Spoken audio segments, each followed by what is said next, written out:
Hello दोस्तों, शब्द निर्माण के इस 7वें लेक्चर में आपका स्वागत है। अगर आपने इसके पहले वाली वीडियोस नहीं देखी हैं तो आई बटन पर क्लिक करके जरूर देखें। तो आज करने वाले हम लोग कुछ मज़ेदार क्वेश्चंस। तो देखते हैं आज का टॉपिक क्या है। दिए गए शब्द समूहों के आगे या पीछे अक्षर या अक्षर समूह को लगाकर सार्थक शब्द बनाना है। ठीक है, तो आगे या पीछे एक शब्द दिया रहेगा, उसके आगे या पीछे कोई शब्द लगाना है। ठीक है, अक्षर लगाना है और देखना है कि कोई मीनिंगफुल वर्ड बन रहा है या नहीं। तो पहला उदाहरण है हमारा, देखिए, ऐसा एक अक्षर बताइए जिसे पूरी तरह से नए शब्द बनाने के लिए निम्नलिखित शब्दों के पहले लगाया जा सकता है।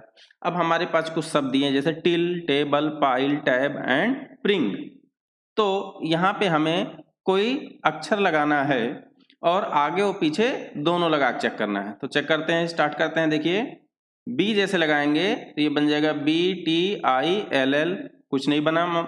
और अगर लास्ट में लगाते हैं तो लिखेंगे TILLB, कोई मीनिंगफुल वर्ड नहीं बन रहा है। ऐसे ही H लगाएंगे तो लिखेंगे STILL।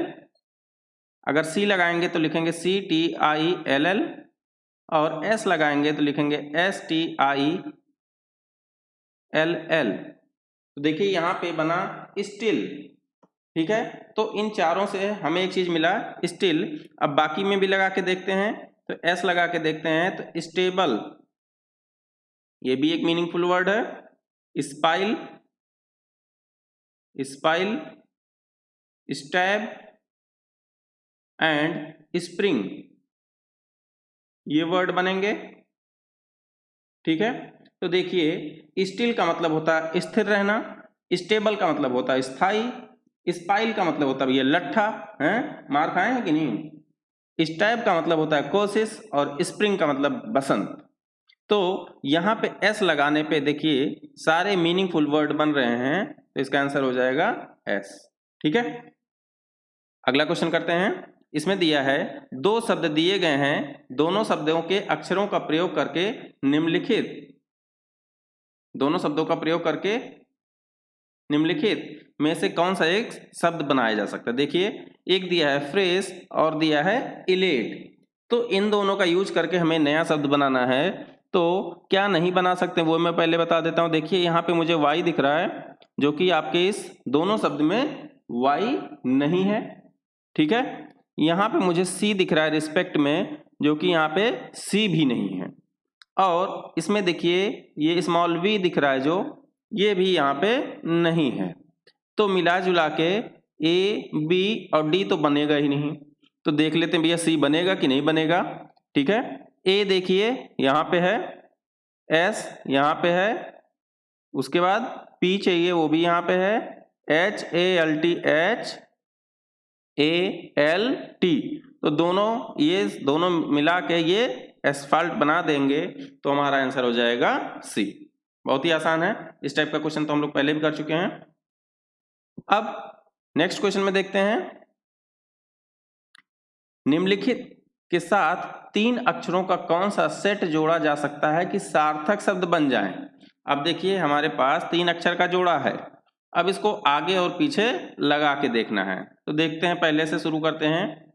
INDBL, कुछ नहीं बना। अच्छा, बाद में लगा लेते हैं, BL है आपके पास और इसमें जोड़ दिया IND। अरे वाह, एक तो वर्ड बन गया। क्या बन गया? ब्लाइंड।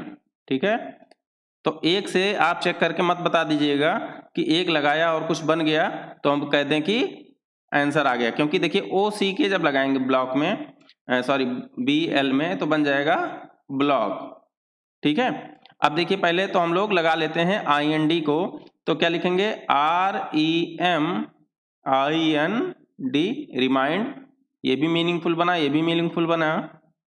TAMARIND, सॉरी डी होगा, जी लिख दिया हूं। टैमरिंड, भैया इमली को कहते हैं। रिमाइंड मतलब याद दिलाना, ब्लाइंड मतलब अंधा है। फिर क्या हो जाएगा? BEHIND, बिहाइंड, पीछे से देखिए जरा, आपके पीछे कोई है तो नहीं। GR, यहाँ पे सिर्फ GR है, तो हो जाएगा GRIND, ग्राइंड मतलब पीसना, ठीक है। और आखिरी है KIND, काइंड, काइंड का मतलब दयालु। तो यहाँ पे देखिए IND लगाने पे सारे मीनिंगफुल वर्ड बन गए। अच्छा यहाँ पे देखिए B लगाया था हमने तब भी ब्लॉक बना था, तो आगे के भी चेक कर लेते हैं। तो REMOCK, उसके बाद TAMAROCK, कोई मीनिंगफुल वर्ड नहीं बन रहा है और आंसर एक ही होता है, ठीक है। तो देखिए यहाँ पे IND हमने लगाया तो सारे मीनिंगफुल वर्ड बन गए, तो आंसर यही होगा, बाकी और चेक करने की जरूरत नहीं है। इसमें देखते हैं कि क्या चीज दिया है। यदि दो अक्षरों को आपस में बदल दिया जाए तो निम्नलिखित शब्द सार्थक बन सकते हैं। जैसे लिखा है DENL, अब इसका कोई मतलब है नहीं, तो कह रहा है कि कौन सा शब्द आपस में, सॉरी शब्द नहीं अक्षर, कौन सा अक्षर आपस में बदल दें। तो कौन सा दो अक्षर बदलना है वो ऑप्शन दिया है। देखिए पहला और दूसरा, पहला और दूसरा आपस में बदल दीजिए।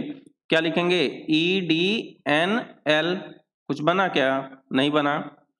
दूसरा और तीसरा देख लेते हैं, दूसरा और तीसरा तो लिखेंगे DNEL, कुछ बना क्या? ये भी नहीं बन रहा है, ठीक है। तीसरा और चौथा बदल लेते हैं, तीसरा चौथा आपस में बदलेंगे तो लिखेंगे DELN। और पहला और चौथा बदल लेते हैं, पहला और चौथा अगर बदलते हैं तो पहला चौथा में क्या हो जाएगा, देखिए L आ जाएगा सबसे पहले, तो हो जाएगा LEN और D। तो ये भैया बन गया आपका मीनिंगफुल वर्ड लैंड, बाकी और कोई नहीं बना था। तो ऐसे सब में करके देख लेते हैं। पहला और चौथा बदलते हैं तो दूसरा वाला क्या हो जाएगा SAND, सैंड बन गया, ये भी मीनिंगफुल वर्ड। इसमें बात करते हैं WORK, work, very good. SEEK, seek, ठीक है।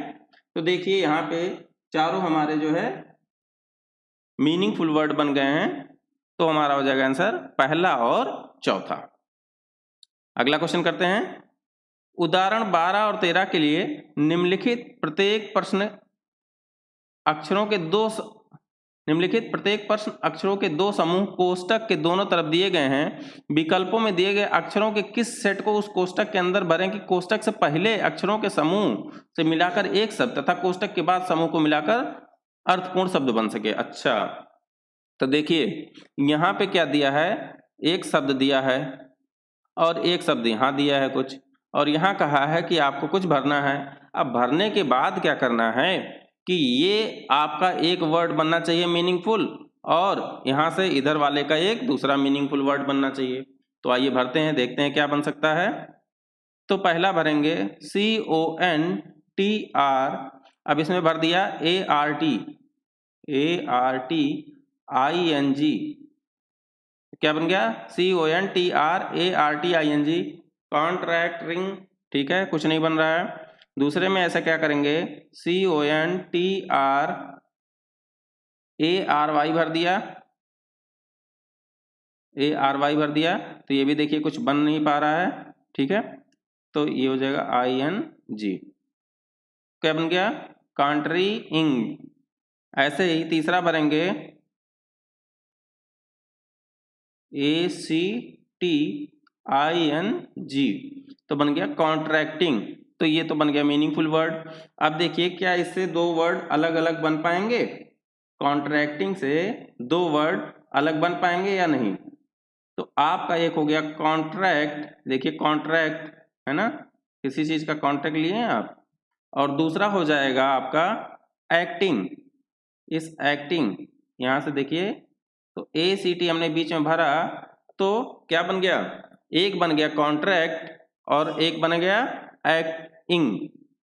तो यहाँ पे हम लोग कह सकते हैं कि यहाँ पे बीच में अगर हम लोग भर दें, क्या भर दें ACT, ये सी वाला ऑप्शन ACT, तो देखिए बन जाएगा पूरा एक शब्द हो जाएगा कॉन्ट्रैक्टिंग, और यहाँ से यहाँ पढ़ेंगे तो कॉन्ट्रैक्ट पढ़ेंगे, और यहाँ से यहाँ तक पढ़ेंगे तो पढ़ेंगे एक्टिंग। एक्टिंग करने पे आप माहिर ही हैं। अगला क्वेश्चन इसी प्रकार से करना है, तो देखिए इसमें क्या भरेंगे, तो लिखा है MIRR और फिर ब्रैकेट है, तो MIRR उसके बाद भर लेते हैं ORED और फिर लास्ट में लिख लेंगे हम लोग ANGE। ठीक है, तो क्या बन गया? मिरर एडेंग। कुछ नहीं बन रहा भैया। फिर से लिखते हैं MIRR और इधर ANGE और बीच में भर लेते हैं AGE। तो क्या बन गया? मैरेज एंज। कुछ नहीं बन रहा फिर से। ठीक है, अब देखते हैं MIRR ICK भर लेते हैं और इधर ANGE। तो ICK मिरीकेंज। फिर नहीं समझ पे आ रहे हैं क्या बना है। एक और बचा है, ये भी चेक कर लेते हैं ANGE। यहाँ पे और भर लिया। ठीक है, अब देखिए मिरर बना। ठीक है, यहाँ पे मिरर बना और ऑरेंज बन गया। मिरर बन गया और ऑरेंज बन गया। तो भैया इसका आंसर हो जाएगा डी। यहाँ पे आ जाएगा OR। तो यहाँ से एक देखिए मिरर बन जाएगा, यहाँ से यहाँ तक पढ़ेंगे और यहाँ से यहाँ तक पढ़ेंगे तो हो जाएगा ऑरेंज। और किसी में ऐसा कुछ बन नहीं पा रहा है। ठीक है, ये देखिए मिरेज, मिरेक, आइसेंज, एजेंस कुछ बन नहीं पा रहा है। ठीक है, कोष्टक में वह शब्द लिखिए जो कोष्टक के दोनों ओर शब्दों से संबंधित हो। अब देखिए, अगर यहाँ आप लिखते हैं, अब यहाँ लिखने से पहले इन दोनों शब्दों का मतलब पता होना चाहिए। तो पहला लिखा है कंसील और दूसरा लिखा है स्किन। ठीक है, अब कंसील का क्या मतलब होता है भैया? कंसील का शब्द होता है छिपाना या ढकना। ठीक है, छिपाना या ढकना। और स्किन का मतलब आपको पता है चमड़ा होता है। स्किन का मतलब होता है चमड़ा। अब इसमें से देखिए किसका मतलब छिपाना हो सकता है और हाइड का मतलब होता है छिपाना। लेकिन हाइड, अब हाइड का मतलब होता है भैया पशुओं की खाल भी होता है। पशुओं की खाल, शायद आपको नहीं पता होगा। तो पशुओं की खाल को भी हाइड कहते हैं और इसका मतलब भी छुपाना होता है किसी चीज को। तो हाइड का मतलब देखिए यहाँ पे अगर हम लोग हाइड लिख देते हैं तो हाइड का मतलब स्किन से रिलेटेड भी हो गया कि ये पशुओं की खाल होती है या हम लोग किसी की खाल की स्किन कहते हैं अगर, तो इसका मतलब हो गया किसी की खाल ही है। और कंसील का मतलब होता है छिपाना या ढकना। तो हाइड का मतलब भी ढकना भी होता है और इधर से हो गया खाल।